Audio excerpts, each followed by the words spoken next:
एक लड़की ने एक संत जी को बताया कि मेरे पिता बहुत बीमार हैं और अपने पलंग से उठ भी नहीं सकते। क्या आप उनसे मिलने हमारे घर पे आ सकते हैं? संत जी ने कहा, हाँ बेटी, मैं ज़रूर जाऊंगा।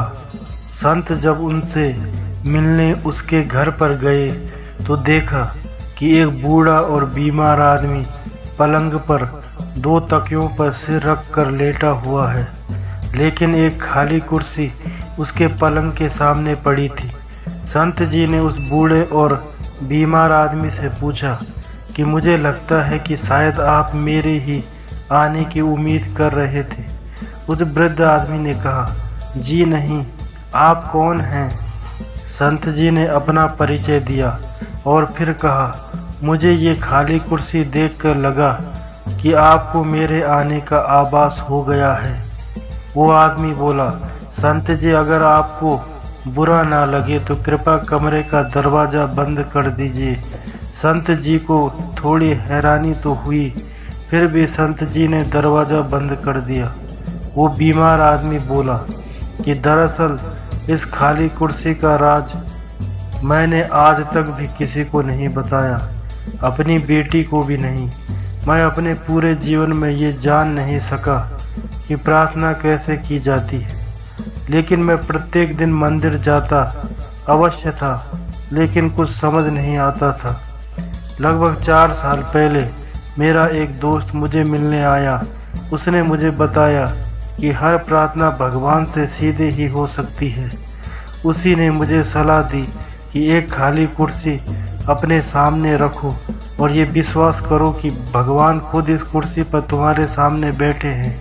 फिर भगवान से ठीक वैसे ही बातें करना शुरू करो जैसे कि अभी तुम मुझसे कर रहे हो। वो हमारी हर फरियाद सुनता है। और जब मैंने ऐसा ही करके देखा, मुझे बहुत अच्छा लगा। फिर तो मैं प्रत्येक दिन 2-2 घंटे तक ऐसे ही भगवान से बातें करने लगा। लेकिन मैं इस बात का विशेष ध्यान रखता था कि मेरी बेटी कभी मुझे ऐसा करते ना देख ले। अगर वो देख लेती तो उसे लगता कि मैं पागल हो गया हूँ। ये सुनकर संत जी की आंखों में प्रेम और भाव से आंसू बहने लगे। संत जी ने उस बुजुर्ग से कहा कि आप सबसे ऊंची भक्ति कर रहे हो। फिर उस बीमार आदमी के सिर पर हाथ रखा और कहा, अपनी सच्ची प्रेम भक्ति को जारी रखो।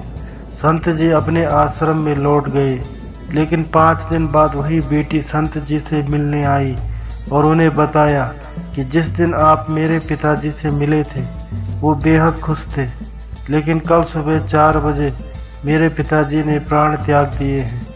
बेटी ने बताया कि मैं जब घर से अपने काम पर जा रही थी तो उन्होंने मुझे बुलाया, मेरा माथा प्यार से चूमा। उनके चेहरे पर बहुत शांति थी, उनकी आंखें आंसुओं से भरी हुई थी। लेकिन वापस लौटकर मैंने एक अजीब सी चीज़ भी देखी।